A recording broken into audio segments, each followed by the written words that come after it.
Ele está na esquerda aqui, meu pai era oficial do Estado-Maior do Exército Soviético. Ele foi inspetor das forças terrestres, tropas soviéticas estacionadas em países como Mongólia, Cuba, países do leste europeu. Esta é a foto tirada na entrada do meu Instituto de Línguas Orientais. Faz parte da Universidade Estadual de Moscou. Como todo estudante soviético, entre aspas, fui voluntário na colheita de grãos no Cazaquistão. No final da minha formação escolar, fui recrutado pela KGB. Esta foto foi tirada naquele dia, e você pode ver novamente como é feliz ser recrutado pela KGB. Preste atenção especial à quantidade de garrafas na mesa. Uma de minhas funções era manter os hóspedes estrangeiros permanentemente intoxicados no momento em que pousavam no aeroporto de Moscou. Em 1967, a KGB me anexou a esta revista, Look Magazine. Um grupo de 12 pessoas chegou ao RS vindo dos Estados Unidos para cobrir o 50º aniversário da Revolução Socialista de Outubro no meu país. Da primeira à última página foi um pacote de mentiras.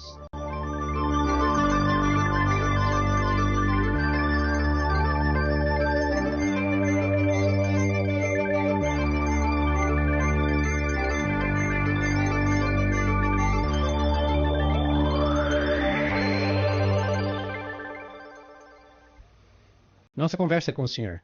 Yuri Alexandrovich Bezmenov. Bezmenov nasceu em 1939 em um subúrbio de Moscou.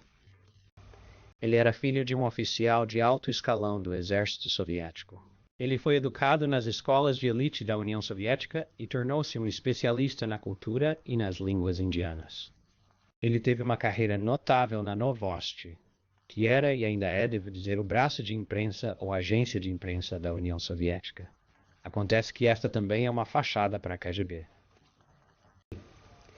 Uma de suas tarefas interessantes era fazer lavagem cerebral em diplomatas estrangeiros, quando estes visitavam Moscou. E ele nos contará um pouco sobre como eles fizeram isso e como plantaram informações que acabaram na imprensa do mundo livre. Ele escapou para o Ocidente em 1970, depois de ficar totalmente enojado com o sistema soviético, e fez isso com grande risco de vida. Ele é certamente um dos maiores especialistas do mundo no tema da propaganda e desinformação soviética e das medidas ativas. Bezmenov, gostaria de começar pedindo que você nos contasse um pouco sobre algumas de suas memórias de infância. Bem, a memória mais vívida da minha infância foi a Segunda Guerra Mundial, ou para ser mais preciso, o fim da Segunda Guerra Mundial, quando de repente os Estados Unidos, de uma nação amiga que nos ajudou a derrotar o nazismo, se transformaram da noite para o dia num inimigo mortal. E foi muito chocante, porque todos os jornais tentavam apresentar uma imagem do imperialismo americano beligerante e agressivo. A maioria das coisas que nos ensinaram é que os Estados Unidos são uma potência agressiva, que está prestes a invadir o nosso belo país socialista livre, que a CIA americana está a lançar os Beatles do Colorado nos nossos belos campos de batata para eliminar as nossas colheitas, e cada aluno tinha uma fotografia do Buddy do Colorado na última página de seu caderno. E fomos instruídos a ir aos campos coletivos em busca daqueles bichinhos do Colorado. Claro, não conseguimos encontrar nenhum. Nem conseguimos encontrar muitas batatas. E isso foi explicado novamente pelas invasões do poder imperialista decadente. A paranoia anti-americana e a histeria na propaganda soviética atingiram um grau tão elevado que muitas pessoas menos cépticas ou menos teimosas acreditariam realmente que os Estados Unidos estão prestes a invadir a nossa bela pátria, e alguns secretamente esperam que isso se torne realidade. É interessante. Sim. Bem, voltando à vida dentro da União Soviética, ou dentro dos países comunistas em geral neste país, principalmente a nível universitário, lemos e ouvimos que o sistema soviético é diferente do nosso, mas não tão diferente, e que há uma convergência em desenvolvimento entre todos os sistemas do mundo. E isso realmente não faz muita diferença em qual sistema você vive, porque você tem corrupção e desonestidade e tirania e todo esse tipo de coisa. Pela sua experiência pessoal, Qual é a diferença entre a vida sob o comunismo e a vida nos Estados Unidos? Bem, a vida é obviamente muito diferente, pela simples razão de que a União Soviética é um Estado capitalista economicamente. É um capitalismo de Estado onde o indivíduo não tem absolutamente nenhum direito, nenhum valor, a sua vida não é nada. É como um inseto. Ele é descartável, pelo qual nos Estados Unidos até o pior criminoso é tratado como um ser humano. Ele tem um julgamento justo e alguns deles capitalizam seus crimes, publicam suas memórias nas prisões e são generosamente pagos por seus editores malucos. As diferenças, é claro, na vida cotidiana são muito diversas, dependendo de quem estamos falando. Na minha vida privada, nunca sofri com o comunismo, simplesmente porque fui criado numa família de oficiais militares de alta patente. A maioria das portas estava aberta para mim. A maior parte das minhas despesas foi paga pelo governo e nunca tive problemas com as autoridades ou com a polícia. Por outras palavras, eu diria que desfrutei ou tive boas razões para desfrutar de todas as vantagens do chamado sistema socialista. Minhas principais motivações para desertar não tiveram nada a ver com riqueza. Foi principalmente indignação moral, protesto moral, rebelião contra os métodos desumanos do sistema soviético. Bem, especificamente a que você se opôs. Opus-me, em primeiro lugar, à opressão dos meus próprios dissidentes e intelectuais. E essa foi a coisa mais repugnante que testemunhei quando era um jovem estudante que foi criado num período muito problemático da nossa história, de Stalin a Khrushchev, da tirania e opressão total a algum tipo de liberalização. Em segundo lugar, quando comecei a trabalhar para a Embaixada Soviética na Índia, para meu horror, descobri que somos milhões de vezes mais opressores do que qualquer potência colonial ou imperialista na história da humanidade. Que meu país traz à Índia não liberdade, progresso e amizade entre as nações, mas racismo, exploração e escravatura. E, claro, ineficiência econômica para este país.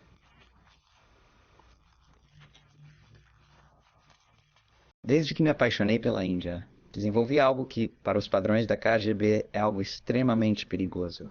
É chamado de lealdade dividida, quando um agente gosta mais do país de atribuição do que do seu próprio país. Apaixonei-me literalmente por este lindo país, um país de grandes contrastes, mas também de grande humildade, grande tolerância e liberdades filosóficas e intelectuais. Os meus antepassados viviam em cavernas e comiam carne crua quando a Índia era uma nação altamente civilizada, há 6.000 anos. Então, obviamente, a escolha não foi vantajosa para minha própria nação. Decidi desertar e dissociar-me totalmente daquele regime brutal. Senhor. Desmianov, lemos muito sobre os campos de concentração e os campos de trabalho escravo sob o regime de Stalin.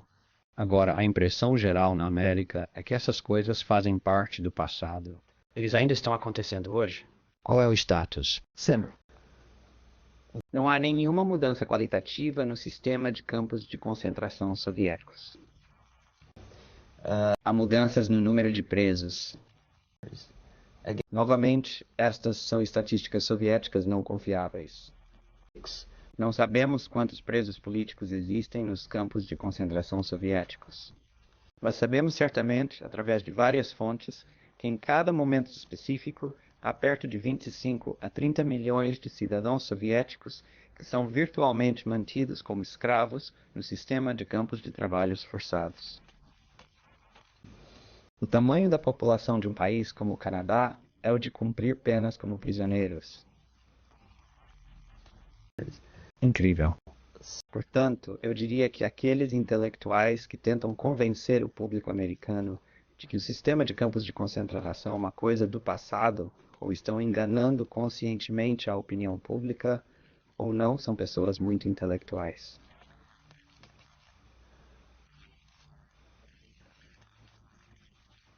Eles são seletivamente cegos. Falta-lhes honestidade intelectual quando dizem isso. Bem, falamos sobre os intelectuais deste país e também sobre os intelectuais da União Soviética. E quanto ao nível de massa ampla? Será que o povo em geral, os trabalhadores em geral na União Soviética apoiam o sistema? Eles toleram isso? Qual é a atitude deles? Bem, o cidadão soviético médio, se existe tal animal, é claro, não gosta do sistema porque dói, mata. Ele pode não compreender as razões, pode não ter informação suficiente ou formação educacional para compreender, mas duvido muito que haja muitas pessoas que apoiem conscientemente o sistema soviético.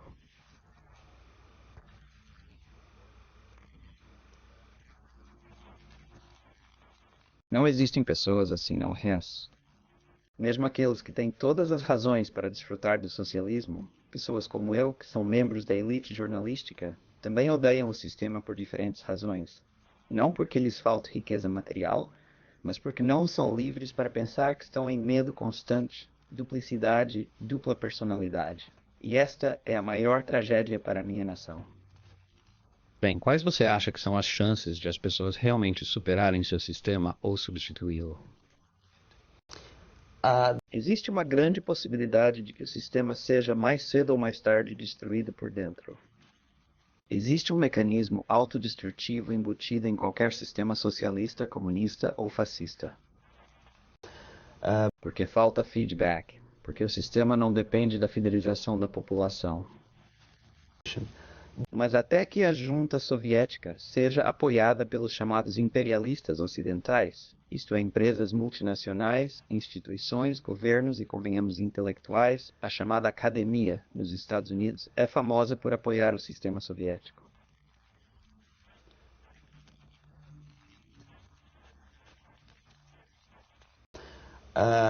Enquanto a junta soviética continuar a receber créditos, dinheiro, tecnologia, negócios de cereais e reconhecimento político de todos estes traidores da democracia ou da liberdade. Não há esperança, não há muita esperança de mudanças no meu país. E o sistema não entrará em colapso por si só, simplesmente porque está a ser nutrido pelo chamado imperialismo americano. Este é o maior paradoxo da história da humanidade, quando o mundo capitalista apoia e alimenta ativamente o seu próprio destruidor.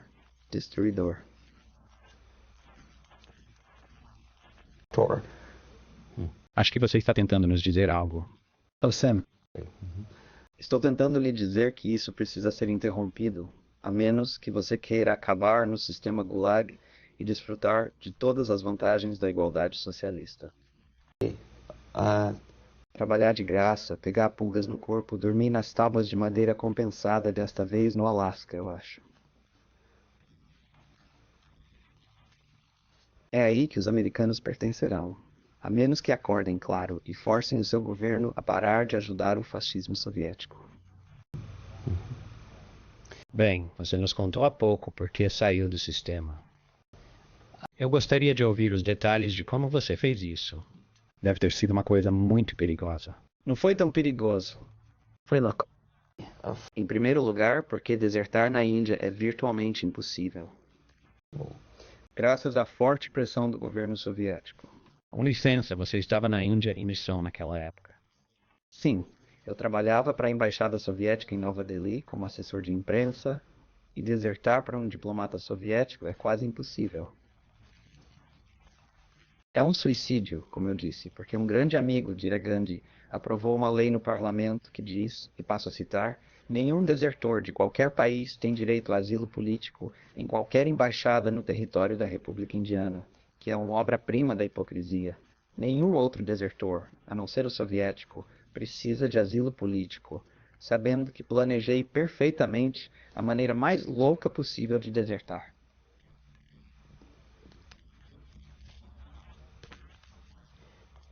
Estudei contracultura na Índia. Havia milhares de meninas e meninas americanos, descalços, com cabelos compridos, fumando haxixe e maconha, às vezes estudando filosofia indiana, às vezes simplesmente fingindo que estudavam. E eles irritavam muito a polícia indiana e eram motivo de chacota dos indianos, porque obviamente eles não serviam para nada, estudantes. Estudei cuidadosamente onde eles se reúnem, que rotas percorrem, que língua falam, o que fumam, e um dia simplesmente juntei-me a um grupo de hippies para evitar a detecção da polícia indiana. Eu estava vestido como um típico hippie, com jeans, camisas longas, cameis, com todo tipo de enfeites bonitos como miçangas e cabelos longos. Comprei uma peruca, porque durante várias semanas tive que me transformar de um diplomata soviético conservador em um hippie americano muito progressista. E essa foi a única maneira de evitar a detecção. Foi uma experiência muito interessante, mas necessária, porque pelo meu próprio conhecimento como membro do pessoal da Embaixada Soviética, sabia que havia muitos casos em que desertores soviéticos foram traídos pela polícia indiana e também algumas embaixadas ocidentais desempenharam um papel muito sujo na traindo os desertores soviéticos. De acordo com as nossas informações, havia alguns, eu não chamaria de agentes duplos, mas simplesmente pessoas morais trabalhando para a Embaixada dos Estados Unidos e confinando pessoas, assim seria suicídio. Então eu tive que ser extremamente cuidadoso. Eu não podia confiar em ninguém. E essa foi a razão de uma maneira tão louca de desertar. Bem, se você tivesse sido pego tentando sair, o que teria acontecido com você? Provavelmente eu acabaria em um campo de concentração. Ou dependendo da situação e do capricho de algum burocrata da KGB, talvez até executado. Essa é uma prática normal.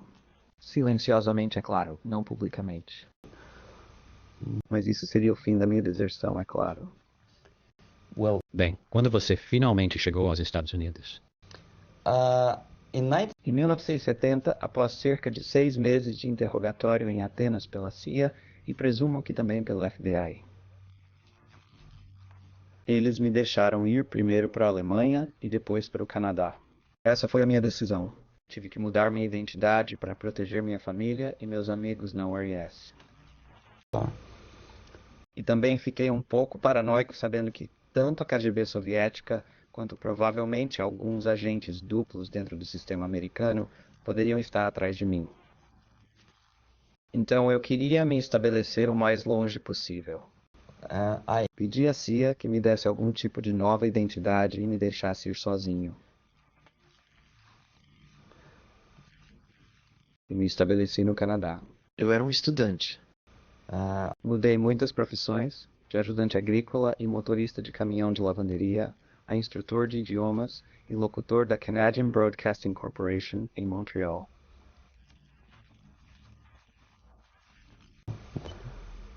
Você já recebeu alguma ameaça em sua vida ou alguma situação desagradável? Sim. Cerca de 5 anos depois, a KGB descobriu que eu trabalhava para a Canadian Broadcasting. Cometi um erro muito grande. Comecei a trabalhar para o Overseas Service da CBC, que é semelhante à Voice of America na língua russa. E claro, o serviço de monitoramento na URAS captava cada nova voz, cada novo locutor. Eles fariam questão de descobrir quem ele é. E em 5 anos, com certeza lenta, mas seguramente, eles descobriram que eu não sou Thomas Schumann, que sou Yuri Alexandrovich Bezmenov e que estou trabalhando para a radiodifusão canadense e minando um lindo tom entre o Canadá e a URS. E o embaixador soviético Alexander Yakovlev fez seu esforço pessoal para desacreditar meu.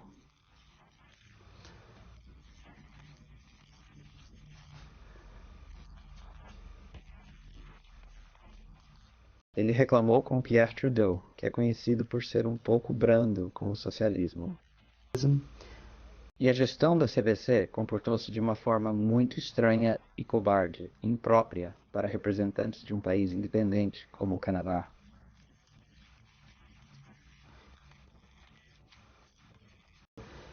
Eles ouviram todas as sugestões dadas pelo embaixador soviético e iniciaram uma investigação vergonhosa, analisando o conteúdo das minhas transmissões para a ORS. Com certeza descobriram que algumas das minhas declarações provavelmente eram para... Seria uma ofensa ao Politburo soviético. Então, tive que deixar meu trabalho.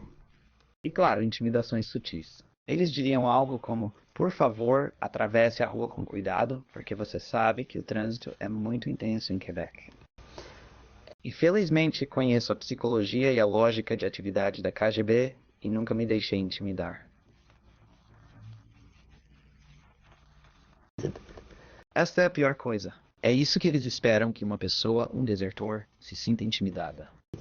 Uma vez que eles percebem que você está com medo, eles continuam desenvolvendo essa linha e então eventualmente você terá que desistir totalmente e trabalhar para eles ou eles o neutralizarão.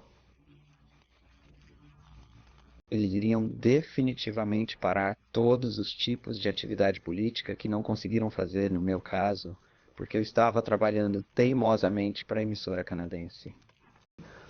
E em resposta às intimidações, eu disse: olha, este é um país livre e eu sou tão livre quanto você. E também posso dirigir muito rápido. E o controle de armas ainda não está estabelecido no Canadá, então eu tinha algumas espingardas boas no meu porão. Então, seja bem-vindo para me visitar algum dia com suas metralhadoras Kalashnikov. Então, obviamente não funcionou. A intimidação não funcionou, então eles tentaram uma abordagem diferente, como descrevi.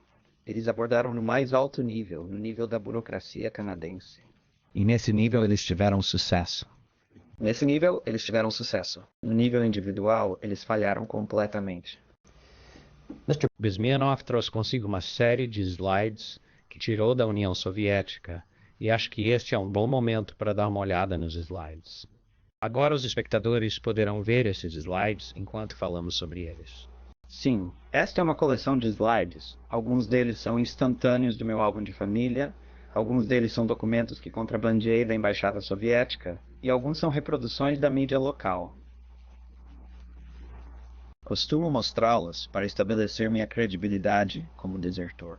Esta é uma foto da minha cidade natal, Mytishcha, a cerca de 30 quilômetros ao norte de Moscou. Caracteristicamente, há uma estátua do camarada Lenin na praça central. Este sou eu mesmo, aos 7 anos de idade, mais uma vez, caracteristicamente sob a estátua do camarada Stalin, estendendo a sua mão amiga aos povos do mundo. Nessa idade, claro, eu ainda era um jovem comunista de mentalidade idealista e ainda acredito que mais cedo ou mais tarde as coisas irão melhorar.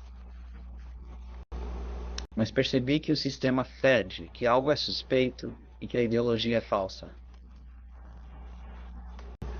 E a propaganda sobre a agricultura soviética avançada simplesmente não satisfazia os critérios da realidade.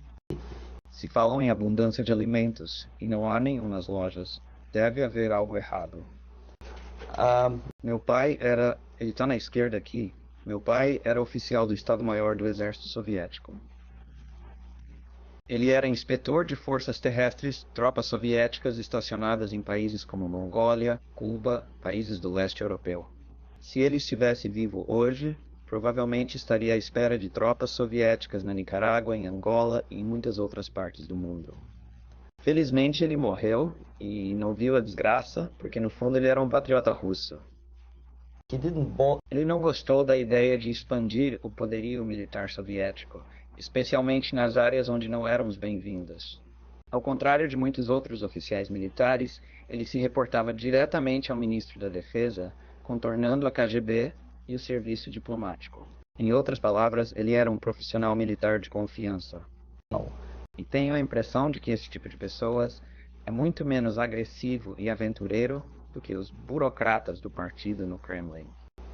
Quando os meios de comunicação social americanos descrevem os militares soviéticos como equivalentes potencialmente perigosos do Pentágono, simplesmente rio-me, porque sei que não é assim.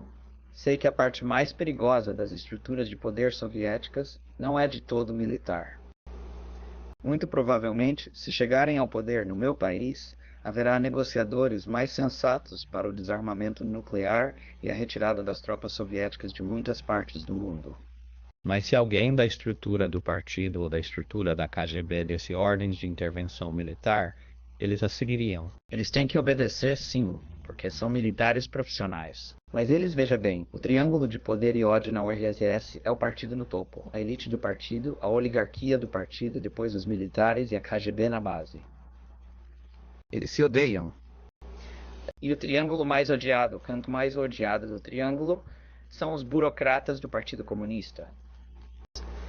Eles são os megalomaníacos senes mais aventureiros. Maniacs. Eles podem começar a guerra. Eu não ficaria surpreso. Não os militares. Eles sabem o que é a guerra.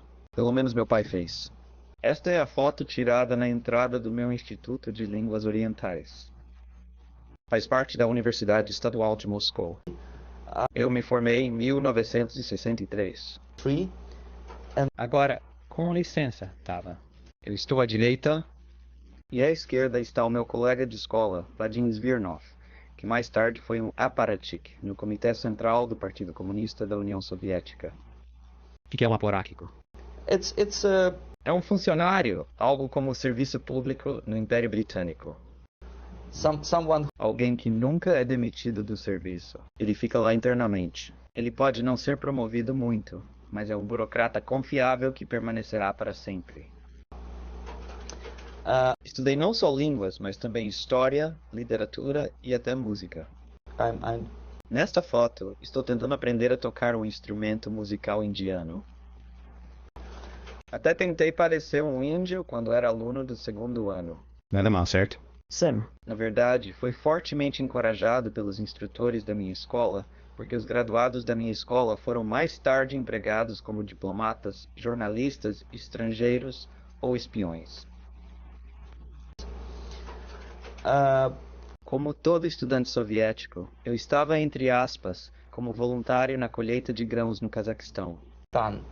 Este é o maior erro agrícola do governo soviético. Mas é claro que não tive muita escolha, porque o lema comunista emprestado da Bíblia diz: quem não trabalha, não come. E você pode me ver comendo, portanto eu estava trabalhando e você pode ver o quão feliz eu estava com isso. Passei por um treinamento físico e militar muito extenso, incluindo jogos militares nas áreas suburbanas de Moscou.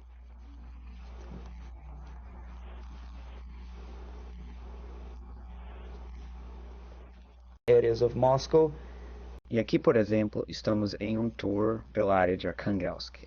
E no final da minha formação escolar, fui recrutado pela KGB. Esta foto foi tirada naquele dia e você pode ver novamente como é feliz ser recrutado pela KGB. Nossa conversa com Yuri Alexandrovich Bezmenov, desertor da União Soviética, ex-agente de propaganda da Novosti e da KGB, continuará após esta mensagem.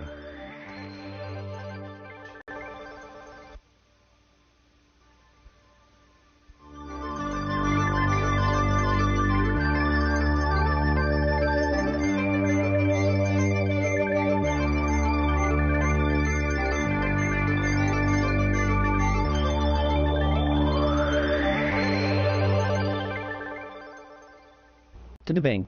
Como todo estudante na URSS, passei por um treinamento físico e militar muito extenso e também por um treinamento de defesa civil. Ao contrário dos Estados Unidos, onde a defesa civil é praticamente inexistente, zero. Na URSS, cada aluno, seja qual for a matéria principal, tem que passar por um extenso treinamento militar e de defesa civil de 4 anos. Você pode me ver aqui com um grupo de estudantes durante um dos jogos de guerra perto de Moscou. A ideia principal, claro, é preparar o enorme exército de reserva da URSS. Cada aluno deve se formar como tenente júnior. No meu caso, foi o Serviço de Inteligência Administrativa e Militar. Minha primeira missão foi na Índia, como tradutora no Grupo de Ajuda Econômica Soviética, construindo complexos de refinarias no estado de Bihar e no estado de Gujarat.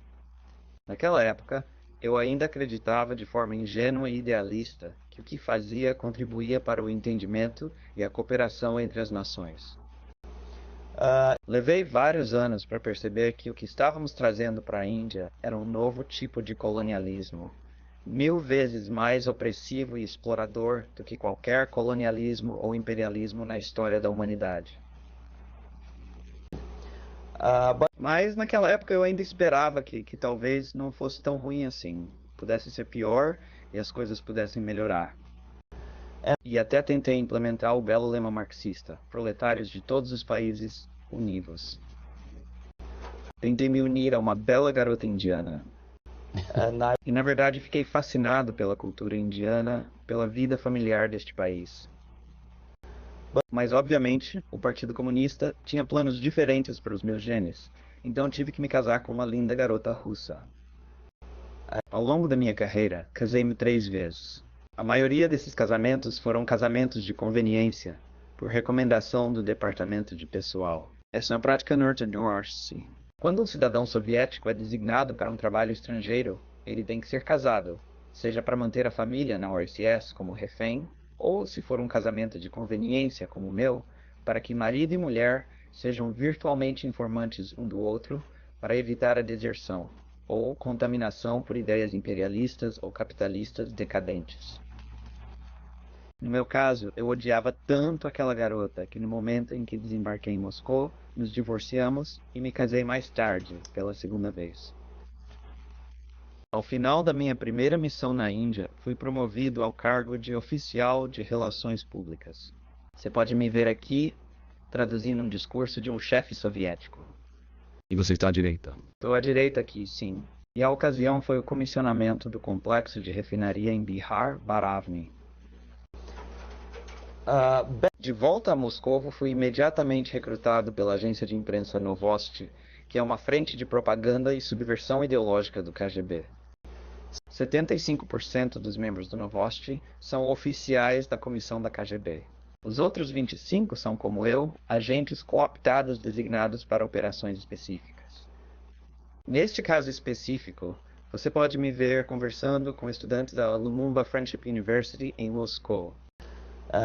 Esta é uma enorme escola sob o controle direto do KGB e do Comitê Central, onde os futuros líderes dos chamados movimentos de libertação nacional estão a ser educados e selecionados cuidadosamente. E alguns deles têm absolutamente, nem este, por exemplo, é um grupo de estudantes de Lumumba. Eles não se parecem nada com estudantes. Eles se parecem mais com militares. E é exatamente isso que eram. Foram enviados de volta aos seus países para serem líderes dos chamados movimentos de libertação nacional, ou para serem traduzidos para a linguagem humana normal, líderes de grupos terroristas internacionais. Outra área de atividade quando trabalhei para o Novosti era acompanhar grupos de intelectuais ditos progressistas, escritores, jornalistas, editores, professores de faculdades.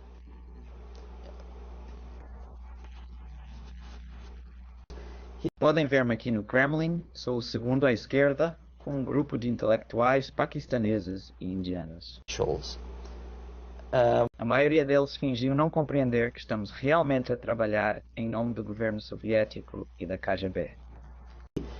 Fingiram que na verdade são convidados intelectuais VIP, que são tratados de acordo com seus méritos e suas capacidades intelectuais. Para nós, eram apenas um bando de prostitutas políticas que podiam ser aproveitadas para diversas operações de propaganda. Portanto, vocês podem ver perfeitamente que o meu colega sênior da esquerda não tem muito respeito no rosto, e eu mesmo com um sorriso muito cético, o típico sorriso sarcástico da KGB antecipando outra vítima de lavagem cerebral ideológica.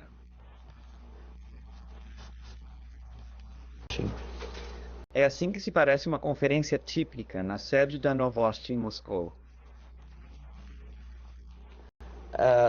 Sentado no meio está Boris Burkov, o então diretor da agência de imprensa Novosti, burocrata de alto escalão do departamento de propaganda. Estou ao lado de um famoso poeta indiano, Sumitranandan Pant. Ele era famoso porque era um autor. Foi o autor de um famoso poema intitulado Rapsódia a Lenin. É por isso que ele foi convidado para a URSS e tudo foi pago pelo governo soviético. Preste atenção especial ao número de garrafas na mesa. Esta é uma das formas de matar a consciência ou a curiosidade dos jornalistas estrangeiros. Uma das minhas funções era manter os hóspedes estrangeiros permanentemente intoxicados. No momento em que aterrissaram no aeroporto de Moscou, tive que levá-los à sala VIP. e brindar a amizade e a compreensão entre as nações do mundo. Um copo de vodka, depois um segundo copo de vodka. E em pouco tempo meus convidados estariam muito felizes. Eles veriam tudo em uma espécie de rosa, uma cor bonita. E foi assim que tive que mantê-los permanentemente pelos próximos 15 ou 20 dias. Em determinado momento, tive que retirar o álcool deles, para que alguns dos mais recrutáveis se sentissem um pouco trêmulos, culpados, tentando lembrar o que conversaram ontem à noite. Essa é a hora de abordá-los com todo tipo de bobagem, como um comunicado conjunto ou uma declaração de propaganda soviética. Esse é o momento em que eles são mais flexíveis. E claro, o que eles não entenderam, eles não perceberam ou fingiram não perceber, que eu que estava bebendo junto com eles, não estava bebendo nada. Eu tinha maneiras de me livrar do álcool através de várias técnicas, incluindo pílulas especiais que meus colegas me deram, mas eles estavam levando isso a sério. Em outras palavras, eles consumiriam grandes volumes de álcool e se sentiriam bastante desconfortáveis na manhã seguinte. Em 1967, a KGB me anexou a esta revista, Look Magazine. Um grupo de 12 pessoas chegou ao RS vindo dos Estados Unidos para cobrir o 50º aniversário da Revolução Socialista de Outubro no meu país. Da primeira à última página foi um pacote de mentiras, clichês de propaganda, que foram apresentados aos leitores americanos como opiniões e deduções de jornalistas americanos. Nada poderia estar longe da verdade. Estas não eram opiniões. Não eram opiniões. Eram os clichês que a propaganda soviética quer que o público americano pense que pensa. Se isso faz algum sentido. Certamente que sim, porque do ponto de vista da propaganda soviética, embora existam algumas críticas subtis ao sistema soviético, a mensagem básica é que a Rússia hoje é um sistema eficiente e funcional, apoiado pela maioria da população. Essa é a maior mentira. E claro, os intelectuais e jornalistas americanos da Look Magazine elaboraram essa inverdade de várias maneiras diferentes. Eles intelectualizaram essa mentira. Eles encontraram todos os tipos de justificativas para contar mentiras ao público americano. Com licença, em parte era seu trabalho garantir que eles recebessem essas ideias e as aceitassem como suas próprias ideias. Certo. Na verdade, mesmo antes de chegarem ao RCS e de pagarem uma quantia astronômica por essa visita, foram apresentados. Esta agência de imprensa Novosti desenvolveu os chamados backgrounders, 20 menos 25 páginas de informações e opiniões que foram apresentadas aos jornalistas mesmo antes de comprarem as passagens para Moscou. Eles tiveram que analisar a situação e, a julgar pela sua reação a esse contexto, o representante local da Novosti ou o diplomata soviético local em Washington, D.C. Avaliaria-se sim se receberiam visto para Ursi ou não. Então eles foram selecionados com antecedência. Sim, eles foram selecionados com muito cuidado. E não há muitas hipóteses de jornalistas honestos chegarem ao RAS e lá permanecerem durante um ano e trazerem este pacote de mentiras para casa. Esta, por exemplo, é a página central da revista Look. Eles apresentaram este monumento erguido pelo Partido Comunista em Stalingrado como símbolo da personificação do poderio militar russo. E disseram no artigo publicado ao lado que os soviéticos estão muito orgulhosos da vitória na Segunda Guerra Mundial. Este é outro grande mito, uma mentira. A maioria das pessoas sensatas ficaria orgulhosa de perder 20 milhões dos seus compatriotas numa guerra que foi iniciada por Genosse Hitler e pelo camarada Stalin e paga por multinacionais americanas. A maioria dos cidadãos soviéticos olha para este tipo de monumentos com desgosto e tristeza, porque todas as famílias perderam pai, irmão, irmã ou filho na Segunda Guerra Mundial. No entanto, os jornalistas americanos que tentavam apaziguar, agradar aos seus anfitriões, apresentaram esta imagem na página central como o símbolo e a personificação do nacional soviético, chamam-lhe espírito nacional russo. E foi o maior equívoco e um mal-entendido muito trágico. É claro que a revista Look não foi distribuída na Orsi. O público principal estava nos Estados Unidos. Mas presumo que muitos americanos, milhões de americanos que liam a revista Look naquela altura, tinham uma ideia absolutamente errada sobre os sentimentos da minha nação, sobre aquilo de que os soviéticos se orgulham e o que odeiam. Este é um grupo, você vê a mesma senhora com a espada em Stalingrado? Este é o grupo de jornalistas. Eu estou no centro com o mesmo sorriso diabólico. Philip Harrington está na extrema esquerda com sua câmera. Este é o senhor que era tão surdo ou tão desinteressado no que eu tinha a dizer-lhe.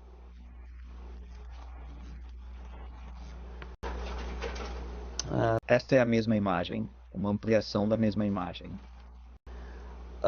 Muitos convidados de vários países, neste caso específico da Ásia e da África, foram levados por mim como funcionário da agência de imprensa Novosti para um passeio pela Sibéria, por exemplo. Nós mostraríamos a eles um jardim de infância típico, sabe? Nada de especial para os padrões americanos. Apenas crianças simpáticas sentadas, tomando café da manhã ou almoçando, o que não conseguiam entender ou fingiam não entender que este é um jardim de infância exemplar. Este não é o jardim de infância para todas as pessoas ou famílias na URSS. E mantemos essa ilusão em suas mentes. Você pode me ver sob a mancha vermelha no meio, com a mesma expressão profissional. Estou fazendo o meu trabalho, é para isso que fui designado, e foi para isso que fui pago. Mas no fundo, ainda espero que pelo menos alguns destes idiotas úteis compreendam que o que estão a ver não tem nada a ver com o nível de riqueza na minha nação. Esta é uma imagem melhor que reflete o verdadeiro espírito da infância soviética. Esta foto foi impressa por engano em uma publicação do governo canadense. No meio você pode ver crianças brincando em um pequeno pátio e a legenda diz: "Este é um típico jardim de infância na Sibéria." O que esses idiotas não entenderam é que aquilo não é um jardim de infância. É uma prisão para filhos de presos políticos. Mas não houve uma única menção de que o que eles estavam visitando era na verdade uma área de campos de concentração. E o trabalho de pessoas como eu é ajudá-los a não perceber que estão realmente conversando com prisioneiros. A maioria das crianças estava vestida, principalmente por ocasião da visita dos estrangeiros. Claro, não havia cadáveres no chão. Não havia guardas de metralhadora. E bem, não parece muito agradável, como você pode ver. Parece monótono, mas obviamente não dá a impressão de que se trata realmente de uma prisão. Bom, algum dos jornalistas teve curiosidade de perguntar sobre prisões e esse tipo de coisa. Aqui na Sibéria é isso que você associa. Sim. Alguns deles fazem perguntas e, naturalmente, nós lhes daríamos, para perguntas estúpidas, daríamos respostas estúpidas. Não existem prisões na Sibéria. Não, a maioria das pessoas que você vê são cidadãos livres da URSS. Estão muito felizes por estarem aqui e estão contribuindo para a glória do sistema socialista. Alguns deles fingiram acreditar no que eu lhes dizia. E a maioria deles podemos discutir mais tarde quais são as motivações dessas pessoas. Por que é que eles iriam teimosamente trazer mentiras à sua própria população, através dos seus próprios meios de comunicação de massa? Eu tenho várias respostas para isso. Não há uma única explicação. É um complexo de explicações. É medo, puro medo biológico. Eles entendem que estão no território de um estado inimigo, um estado policial. E só para salvar a sua pele podre e os seus empregos miseráveis, a sua riqueza no seu país, eles prefeririam mentir a fazer perguntas verdadeiras e relatar informações verdadeiras. Em segundo lugar, a maioria desses idiotas tinha medo de perder o emprego, porque, obviamente, se você contar a verdade sobre meu país, não durará muito como correspondente do New York Times ou do Los Angeles Times. Eles vão demitir você. Que tipo de correspondente você é? Obviamente, você não conseguirá encontrar uma linguagem comum com os russos se eles o expulsarem em 24 horas. Então, apenas tentando ser conformistas com seus próprios chefes editoriais, eles tentaram não ofender os sentimentos dos administradores soviéticos e de pessoas como eu. No fundo, espero que eles insultem ou ofendam meus sentimentos. Obviamente, eles preferem não fazê-lo. Outra razão, recuso-me a acreditar, mas obviamente há outra razão. Obviamente é uma ganância. Essas pessoas ganham muito dinheiro. Quando voltam para os Asira, afirmam que são especialistas no meu país. Eles escrevem livros que vendem milhões de exemplares, títulos como Russos, a verdade sobre a Rússia. A maior parte são mentiras sobre a Rússia. No entanto, eles afirmam ser sovietólogos. Eles reproduzem mitos sobre o meu país, os clichês da propaganda. No entanto, resistem teimosamente à palavra da verdade se uma pessoa como Solzhenitsyn deserta ou é expulsa da URSS. Eles fazem todo o possível para desacreditá-lo e desencorajá-lo. Não tenho muitas chances de aparecer em rede nacional com uma história verdadeira sobre meu país.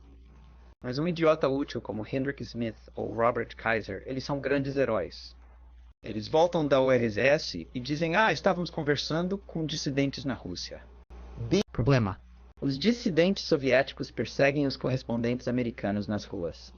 E eles estão fugindo covardemente desses contatos. Por alguma estranha razão, se você quiser saber mais sobre a Espanha, consulte escritores espanhóis. Se você quiser aprender mais sobre o francês, leia escritores franceses. Mesmo sobre a Antártica, aposto que você leria sobre pinguins. Somente sobre a União Soviética, por alguma estranha razão, você lê Hendricks e Schmendricks e todos os tipos de Kissinger. Porque afirmam que sabem mais sobre o meu país. Eles não sabem nada ou quase nada. Ou fingem que sabem mais do que realmente sabem. Eu diria que são pessoas desonestas que carecem de integridade, bom senso e honestidade intelectual. Eles trazem de volta todos os tipos de histórias como essa. Um jardim de infância na Sibéria. Entre o fato mais importante é uma prisão para filhos de presos políticos. Outro grande exemplo da idiotice monumental dos políticos americanos, Edward Kennedy esteve em Moscou. E ele pensava que era um político americano popular e carismático, tranquilo, que sabe sorrir, dançar no casamento no Palácio Russo dos Casamentos. O que ele não entendeu, ou talvez fingiu não entender, é que na verdade estava sendo levado para passear. Este é um casamento encenado, especialmente para impressionar a mídia estrangeira ou idiotas úteis como Ed Kennedy. A maioria dos convidados tinha autorização de segurança e foram instruídos sobre o que dizer aos estrangeiros. Isso é exatamente o que eu estava fazendo. Você pode me ver no mesmo maldito palácio de casamentos em Moscou, onde Ed Kennedy estava dançando aqui, sabe, sorrindo. Ele se acha muito inteligente. Do ponto de vista dos cidadãos russos que observam esta idiotice, ele é um idiota tacanho e egocêntrico que tenta ganhar a sua própria popularidade através da participação em farsas de propaganda como esta. Aqui você pode me ver. A direita novamente é exemplar noiva soviética. À esquerda, 3 jornalistas de vários países, Ásia, África e América Latina. Obviamente, eles estão gostando da situação. Eles voltarão para casa e escreverão os relatórios. Esperemos ver no casamento soviético normal. Eles não estiveram presentes em um casamento soviético normal. Eles estavam presentes. Faziam parte de uma farsa, de um espetáculo de circo. Outra coisa que às vezes tive de arriscar na minha vida para explicar aos estrangeiros, a revista Time, por exemplo, é muito crítica ao regime racista sul-africano. O artigo inteiro foi dedicado ao vergonhoso sistema de passaportes internos, onde os negros não permitem conviver com os brancos. Por alguma estranha razão, durante os últimos 14 anos, desde a minha deserção, ninguém quis prestar atenção ao meu passaporte. Este é o meu passaporte. Também mostra a minha nacionalidade e tem um carimbo da polícia que se chama Pratiska em russo, que me atribui uma determinada área de residência. Não posso sair dessa área, da mesma forma que este negro não pode sair da área da África do Sul. No entanto, chamamos o governo sul-africano de regime racista. Nenhuma única Jane Shmonda ou Fonda é corajosa o suficiente para vir à mídia e dizer: olha, é isso que acontece na URS. Envie uma cópia do meu passaporte para muitos liberais americanos e defensores dos direitos civis e todos os outros idiotas úteis. Eles nunca se preocuparam em me responder de volta. Isso mostra que tipo de integridade, que tipo de honestidade essas pessoas são. São um bando de hipócritas, porque não querem reconhecer um bom exemplo de racismo no meu país. Esta é a primeira etapa para fazer amizade com o professor. Você pode me ver à esquerda com o mesmo sorriso de James Bond. À direita está o meu supervisor da KGB, o camarada Leonid Dimitrokhin, e no meio um professor de ciência política na Universidade de Delhi. A próxima etapa seria convidá-lo para uma reunião da Sociedade de Amizade Indo-Soviética. Lá ele está sentado ao lado de sua esposa antes de ser enviado ao URSS para uma viagem gratuita. Tudo é pago pelo governo soviético. Ele foi levado a acreditar que foi convidado para o URSS porque é um intelectual talentoso e de pensamento sóbrio. Absolutamente falso. Ele é convidado porque é um idiota útil, porque concordaria e subscreveria a maior parte do clichê da propaganda soviética. E quando regressa ao seu próprio país, passa anos e anos a ensinar as belezas do socialismo soviético às gerações cada vez mais novas dos seus estudantes, promovendo assim a linha de propaganda soviética. A KGB ficou até curiosa sobre este senhor. Pode parecer inocente. Maharishi Mahesh Yogi, um grande líder espiritual ou talvez um grande charlatão e vigarista, dependendo de que lado você olha. Os Beatles foram treinados em seu ashram em Hardware, na Índia, como meditar. Mia Farrow e outros idiotas úteis de Hollywood visitaram sua escola e voltaram para os Estados Unidos absolutamente perdidos com maconha, haxixe e ideias malucas de meditação. Meditar, em outras palavras, isolar-se das atuais questões sociais e políticas do seu próprio país, entrar na sua própria bolha, esquecer os problemas do mundo. Obviamente, a KGB estava muito fascinada com uma escola tão bonita, um centro de lavagem cerebral para americanos estúpidos. Fui enviado pela KGB para verificar que tipo de americanos bi frequentam esta escola. É você à esquerda. Sim, estou à esquerda. Eu estava tentando me matricular naquela escola. Infelizmente, o Maharishi Mahesh Yogi pediu demais. Ele queria $500 americanos para matrícula. Mas a minha função não era, na verdade, matricular-me na escola. A minha função era descobrir que tipo de pessoas dos Estados Unidos frequentam esta escola. E descobrimos que sim, existem alguns membros influentes da família, formadores de opinião pública dos Estados Unidos, que voltam com histórias malucas sobre a filosofia indiana. Os próprios indianos os consideram idiotas, idiotas úteis.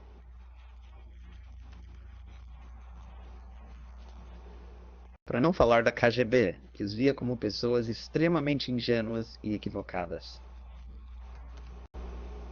Obviamente, um VIP, digamos a esposa de um congressista, ou uma personalidade proeminente de Hollywood, depois de ter sido treinado naquela escola, é muito mais útil nas mãos de manipuladores da opinião pública e da KGB do que uma pessoa normal que entende, que olha através desse tipo de falso treinamento religioso.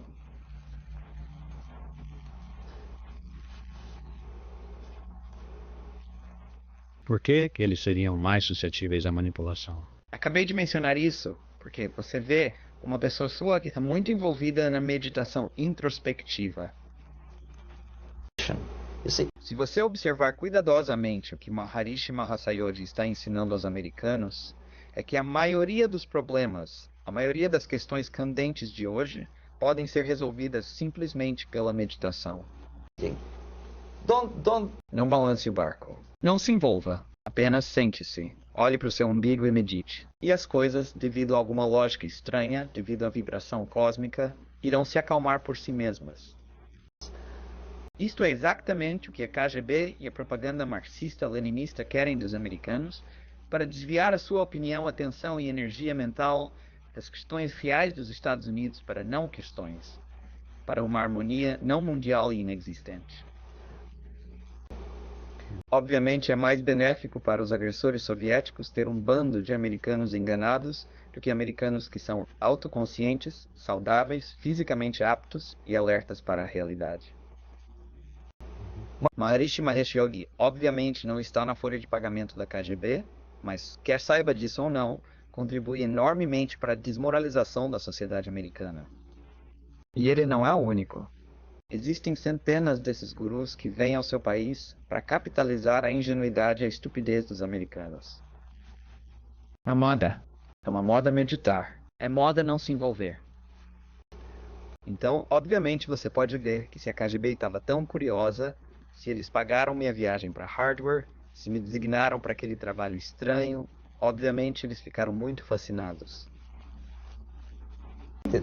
Eles estavam convencidos de que esse tipo de lavagem cerebral é muito eficiente e instrumental para a desmoralização dos Estados Unidos. Nossa conversa com Yuri Alexandrovich Bezmenov, desertor da União Soviética, ex-agente de propaganda da Novosti e da KGB, continuará após esta mensagem.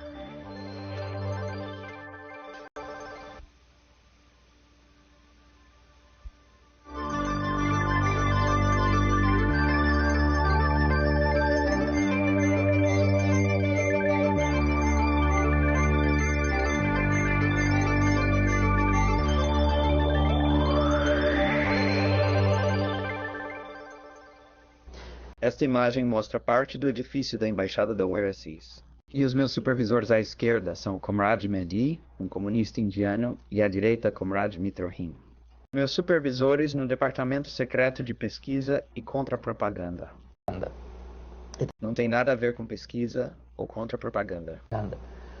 A maior parte da atividade desse departamento consistia em compilar um enorme volume de informações sobre indivíduos que foram fundamentais na formação da opinião pública. Editores, jornalistas, atores, educadores, professores de ciência política, parlamentares, representantes do meio empresarial.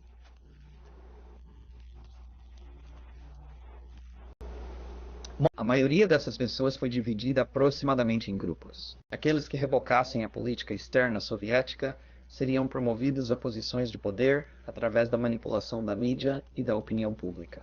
Aqueles que recusassem a influência soviética no seu próprio país seriam assassinados ou executados fisicamente após a Revolução.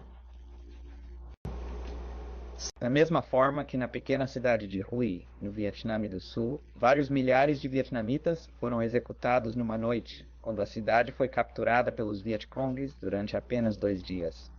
E a CIA americana nunca conseguiu descobrir como é que os comunistas poderiam saber onde cada indivíduo vive, onde encontrá-lo, e seriam presos numa noite, basicamente umas 4 horas antes do amanhecer, colocados numa carrinha, levados para fora dos limites da cidade. E baleado? A resposta é muito simples. Muito antes de os comunistas ocuparem a cidade, existia uma extensa rede de informantes, cidadãos vietnamitas locais, que sabiam absolutamente tudo sobre pessoas que influenciam a opinião pública, incluindo barbeiros e motoristas de táxi. Todos os que simpatizavam com os Estados Unidos foram executados. A mesma coisa foi feita sob a orientação da Embaixada Soviética em Hanoi, e a mesma coisa que eu estava fazendo em Nova Delhi. Para meu horror, descobri que nos arquivos onde as pessoas estavam condenadas à execução, havia nomes de jornalistas pró-soviéticos de quem eu era pessoalmente amigo. Pró-soviético? Sim, eram esquerdistas de mentalidade idealista que fizeram várias visitas ao URSS. E, no entanto, a KGB decidiu que quando chegasse uma revolução ou mudanças drásticas na estrutura política da Índia, elas teriam de desaparecer. Por que é aqui? Porque eles sabem demais. Simplesmente porque você vê os idiotas úteis, os esquerdistas que acreditam idealisticamente na beleza do sistema socialista ou comunista soviético ou qualquer outro sistema, quando ficam desiludidos, eles se tornam os piores inimigos. É por isso que meus instrutores da KGB fizeram questão específica de nunca se preocupar com esquerdistas. Esqueça essas prostitutas políticas. Ponta mais alta. Esta foi minha instrução. Tente entrar em grande circulação na mídia conservadora estabelecida. Ricos, cineastas podres de ricos intelectuais, os chamados círculos acadêmicos, pessoas cínicas e egocêntricas que podem olhar nos seus olhos com expressão angelical e lhe dizer uma mentira. Essas são as pessoas mais recrutáveis, pessoas que carecem de princípios morais, que são demasiado gananciosas ou que sofrem demasiado com alta importância. Eles sentem que são muito importantes. Essas são as pessoas que a KGB queria muito recrutar. Mas eliminar os outros, executar os outros, não servem para algum propósito. Não seriam eles aqueles em quem confiamos? Não, eles servem apenas na fase de desestabilização de uma nação.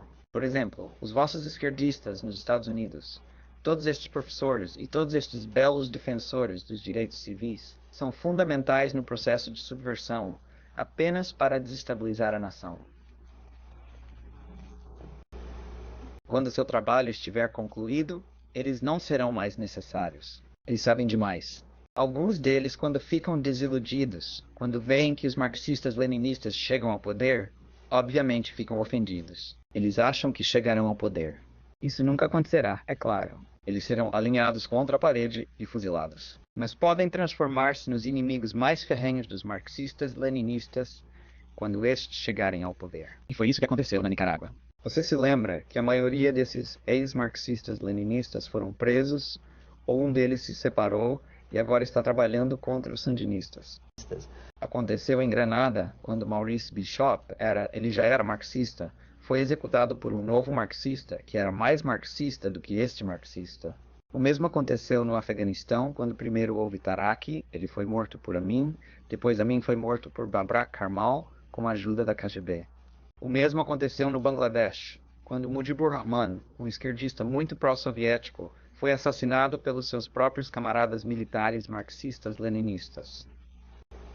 Eu então também vocês. No momento em que cumprirem o seu propósito, todos estes idiotas úteis serão totalmente executados. Todos os marxistas de mentalidade idealista, ou exilados ou colocados em prisões como em Cuba. Muitos ex-marxistas estão na prisão. Assim, a maioria dos indianos que cooperavam com os soviéticos, especialmente sem o Departamento de Informação da Embaixada da URSS, foram listados para execução.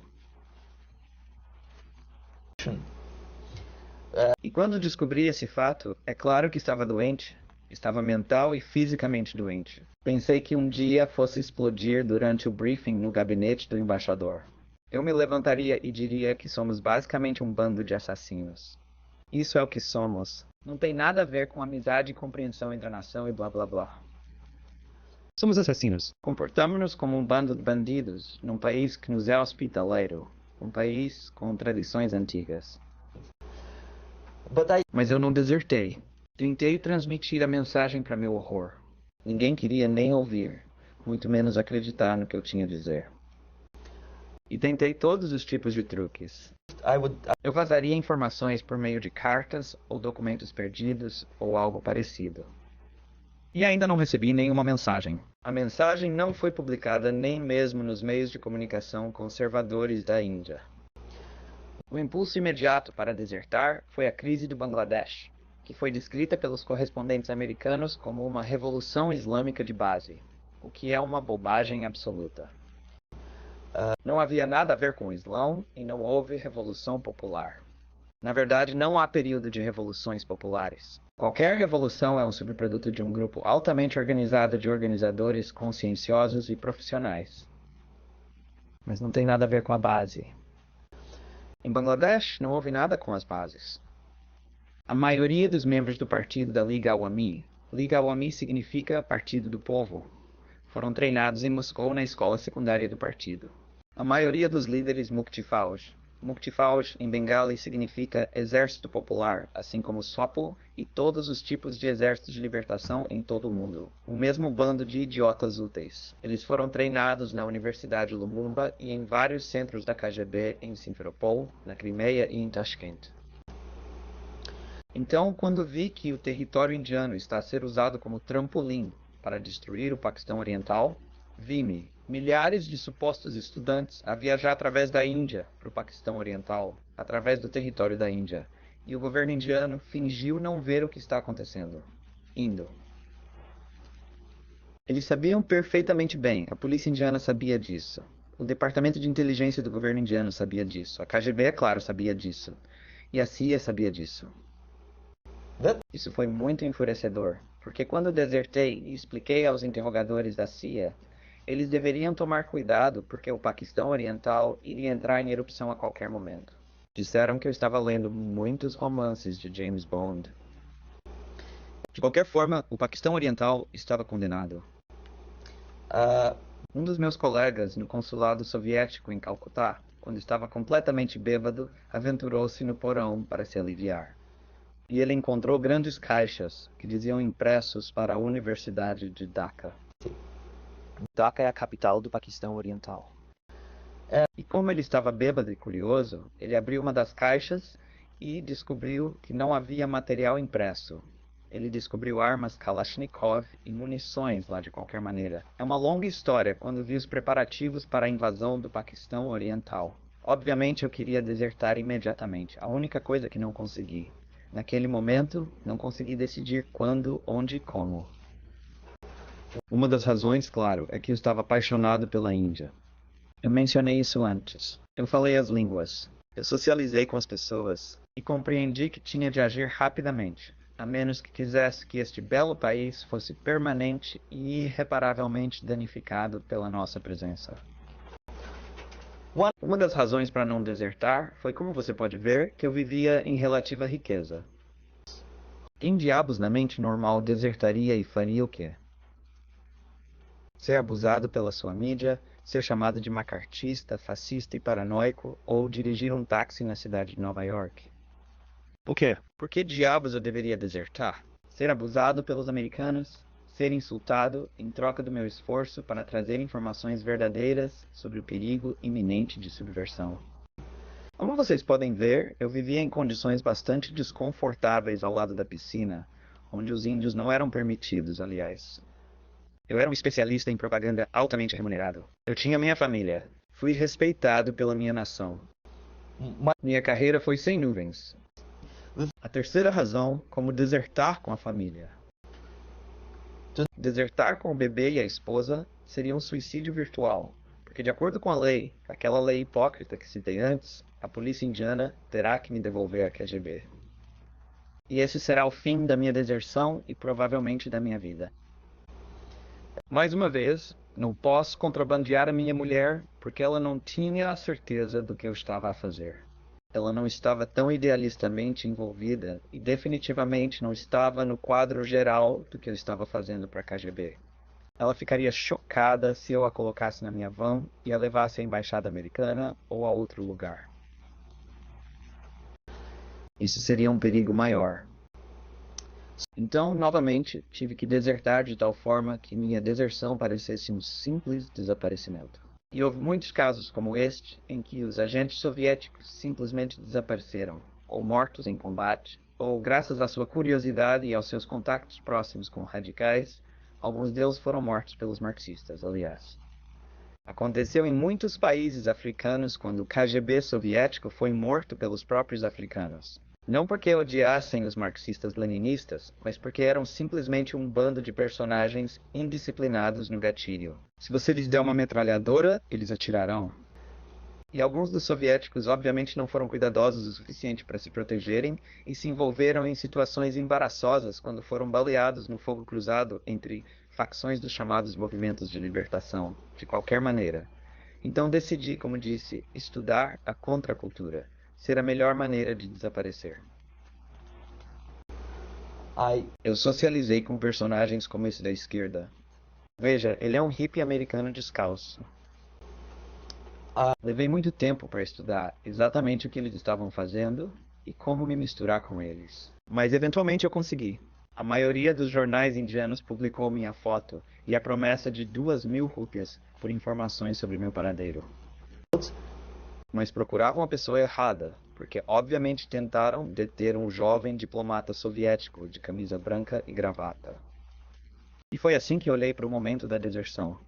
Ninguém poderia imaginar que o diplomata soviético seria tão louco a ponto de se juntar a um bando de hippies. É você? Sim, viajar índios, fumar xixa. Então eu fiz isso literalmente, quase como uma história de detetive no estilo de Hollywood. Debaixo do nariz da KGB no aeroporto de Bombaim, aterrissei o avião e voei para a Grécia, onde fui interrogado pela CIA. Isso é basicamente a maior parte. Isso é tudo para meus slides. Ok, podemos desligar o projetor então. Isso é muito interessante. Bem, você já falou várias vezes sobre subversão ideológica. Essa é uma frase que temo que alguns americanos não entendam completamente. Quando os soviéticos usam a expressão subversão ideológica, o que querem dizer com isso? A subversão ideológica é o processo legítimo, aberto e aberto. Você pode ver com seus próprios olhos. Tudo que você precisa fazer, tudo que a mídia de massa americana precisa fazer é tirar as bananas dos ouvidos, abrir os olhos e eles poderão ver. Não há mistério, não há nada a ver com espionagem. Eu sei que a coleta de informações sobre espionagem parece mais romântica. Provavelmente vem de mais desodorantes através da publicidade.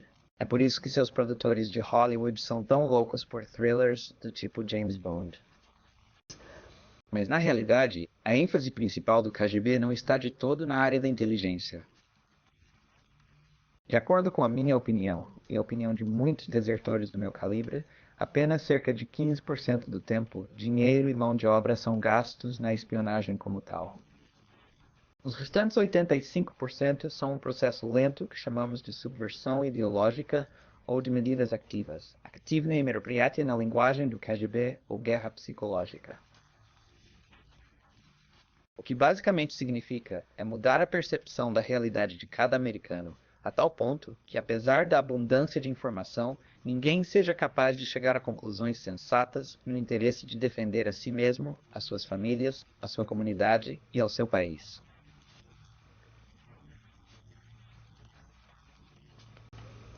É um ótimo processo de lavagem cerebral que ocorre muito lentamente e é dividido em 4 etapas básicas. Primeiro é a desmoralização.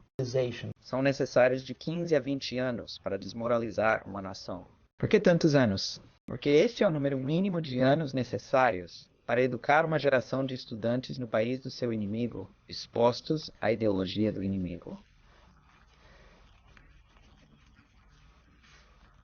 Por outras palavras, a ideologia do marxismo-leninismo está a ser injetada nas cabeças moles de pelo menos 3 gerações de estudantes americanos, sem ser desafiada ou contrabalançada pelos valores básicos do americanismo, do patriotismo americano.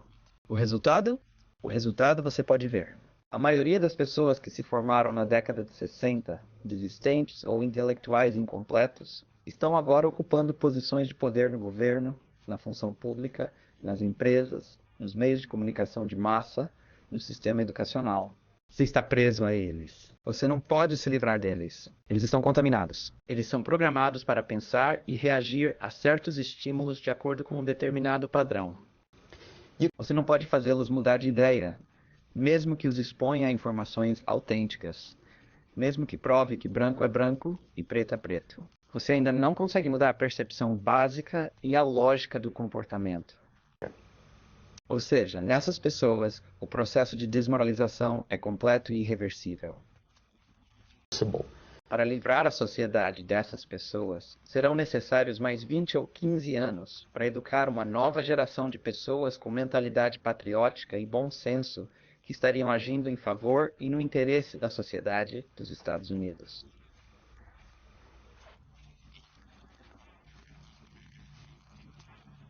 E, no entanto, estas pessoas que foram programadas e, como você diz, no local, e que são favoráveis a uma abertura com o conceito soviético, estas são as mesmas pessoas que seriam marcadas para o extermínio neste país. A maioria deles, sim. Simplesmente porque o choque psicológico, quando virem no futuro, o que a bela sociedade da igualdade e da justiça social significa na prática, obviamente eles se revoltarão. Serão pessoas muito infelizes e frustradas. E o regime marxista-leninista não tolera estas pessoas. Obviamente, eles se juntarão aos elos dos dissidentes. Ao contrário dos atuais Estados Unidos, não haverá lugar para dissidência na futura América marxista-leninista. Aqui você pode ficar popular como Daniel Ellsberg e podre de rico como Jane Fonda, por ser dissidente, por criticar o seu Pentágono.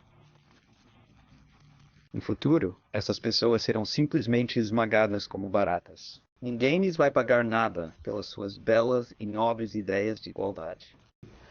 Isso eles não entendem, e será um grande choque para eles, é claro. O processo de desmoralização nos Estados Unidos já está basicamente concluído nos últimos 25 anos. Na verdade, está ultrapassado, porque a desmoralização atinge agora áreas onde anteriormente nem mesmo o camarada Andropov e todos os seus especialistas sonhariam com um sucesso tão tremendo. A maior parte disso é feita por americanos para americanos, graças à falta de padrões morais. Como mencionei antes, a exposição a informações verdadeiras não importa mais. Uma pessoa desmoralizada é incapaz de avaliar informações verdadeiras. Os fatos nada lhe dizem. Mesmo que eu cubra de informações, de provas autênticas, de documentos, de fotos, mesmo que eu leve à força para a União Soviética e lhe mostre o campo de concentração, ele se recusará a acreditar até receber um chute, seu traseiro gordo. Quando uma bota militar bater em seu saco, ele entenderá, mas não antes disso. Essa é a trágica da situação de desmoralização. Então, basicamente, a América está presa à desmoralização. E a menos que, mesmo que comecemos agora, aqui neste minuto, comecemos a educar a nova geração de americanos, ainda serão necessários 15 a 20 anos para reverter a maré da percepção ideológica da realidade de volta à normalidade e ao patriotismo. A próxima etapa é a desestabilização. Desta vez, o subversor não se importa com suas ideias e com os padrões de seu consumo. Se você come junk food e fica gordo e flácido, isso não importa mais. Desta vez, e são necessários apenas 2 a 5 anos para desestabilizar uma nação. O que importa é o essencial. Economia, relações exteriores, sistemas de defesa. E podemos ver claramente que em algumas áreas, em áreas tão sensíveis como a defesa e a economia, a influência das ideias marxistas-leninistas nos Estados Unidos é absolutamente fantástica. Eu nunca poderia acreditar, há 14 anos, quando eu cheguei a esta parte do mundo, que o processo seria tão rápido. A próxima etapa, claro, é a crise. Pode levar apenas 6 semanas para levar um país à beira da crise. Você pode ver isso na América Central agora. E depois da crise, com uma mudança violenta de poder, estrutura e economia, temos o chamado período de normalização. Pode durar indefinidamente. A normalização é uma expressão cínica emprestada da propaganda soviética. Quando os tanques soviéticos entraram na Checoslováquia em 1968, disse o camarada Brezhnev, agora a situação na fraterna Checoslováquia está normalizada. Isto é o que acontecerá nos Estados Unidos, se vocês permitirem que todos esses idiotas levem o país à crise. Prometam às pessoas todos os tipos de guloseimas e o paraíso na terra, desestabilizem a sua economia, eliminem o princípio da livre concorrência no mercado e colocar um governo irmão mais velho em Washington DC com ditadores benevolentes como Walter Mondale, que prometerão muitas coisas. Não importa se as promessas serão cumpridas ou não. Ele irá a Moscou para beijar o traseiro da nova geração de assassinos soviéticos. Não, deixa pra lá. Ele criará falsas ilusões de que a situação está sob controle. A situação não está sob controle. A situação está repugnantemente fora de controle. A maioria dos políticos, meios de comunicação e sistema educacional americanos treinam outra geração de pessoas que pensam que estão vivendo em tempos de paz. Falso. Os Estados Unidos estão em estado de guerra. Guerra total não declarada contra os princípios básicos e os fundamentos deste sistema. E o iniciador desta guerra não é o camarada Andropov, é claro. É o sistema, por mais ridículo que possa parecer, o sistema comunista mundial, ou a conspiração comunista mundial, quer eu assuste algumas pessoas ou não, não dou a mínima. Se você não está com medo agora, nada pode te assustar. Mas você não precisa ficar paranoico com isso. O que realmente acontece agora é que, ao contrário de mim, temos literalmente vários anos de vida, a menos que os Estados Unidos acordem. A bomba relógio está funcionando. A cada segundo, o desastre se aproxima cada vez mais. Ao contrário de mim, você não terá para onde desertar, a menos que queira viver na Antártica com pinguins. É isso. Este é o último país de liberdade e possibilidades. Ok. Então o que fazemos? Qual é a sua recomendação ao povo americano? Bem, o que imediatamente me vem à mente é claro que deve haver um esforço nacional muito forte para educar as pessoas no espírito do verdadeiro patriotismo número 1. Número 2, explicar-lhes o perigo real do governo socialista, comunista, seja lá o que for, do estado de bem-estar social, do governo irmão mais velho. Se as pessoas não conseguirem compreender o perigo iminente desse desenvolvimento, nada jamais poderá ajudar os Estados Unidos. Você pode dar adeus à sua liberdade, incluindo a liberdade dos homossexuais, dos presidiários. Toda esta liberdade irá desaparecer, evaporar em 5 segundos, incluindo as vossas preciosas vidas. A segunda coisa, no momento em que pelo menos uma parte da população dos Estados Unidos estiver convencida de que o perigo é real, terá de forçar o seu governo. E não estou falando de enviar cartas, assinar petições e toda essa bela e nobre atividade. Estou falando sobre forçar o governo dos Estados Unidos a parar de ajudar o comunismo. Porque não há outro problema mais premente e urgente do que impedir que o complexo industrial militar soviético destrua tudo o que resta do mundo livre. E é muito fácil de fazer. Sem crédito, sem tecnologia, sem dinheiro, sem reconhecimento político ou diplomático e, claro, sem idiotices como grandes negócios pros. O povo soviético, 270 milhões de soviéticos, ficará eternamente grato se parar de ajudar um bando de assassinos que estão agora no Kremlin e a quem o presidente Reagan respeitosamente chama de governo. Eles não governam nada, listam todas essas complexidades da economia soviética. Então, básicas, duas respostas ou soluções muito simples, talvez simplistas, mas mesmo assim são as únicas soluções. Eduque-se. Entenda o que está acontecendo ao seu redor. Você não está vivendo em uma época de paz. Você está em estado de guerra. E você tem pouco tempo precioso para se salvar. Você não tem muito tempo, principalmente se estiver falando da geração mais jovem, não sobra muito tempo para convulsões e masturbação sexual ao som da bela música disco. Muito em breve, isso acontecerá durante a noite. Se falarmos de capitalistas ou de empresários ricos, penso que estão a vender a corda na qual serão pendurados muito em breve. Se não pararem, se não conseguirem refrear o seu desejo inquieto de lucro e se continuarem a negociar com o monstro do comunismo soviético, serão enforcados muito em breve. E eles vão rezar para serem mortos, mas infelizmente eles serão enviados ao Alasca, provavelmente para administrar a indústria escravista. É simplista. Eu sei que parece desagradável. Sei que os americanos não gostam de ouvir coisas desagradáveis. Mas desisti de não contar histórias sobre idiotices como microfilmes de espionagem do tipo James Bond. Isso é lixo. Você não precisa mais de espionagem. Vim falar sobre sobrevivência.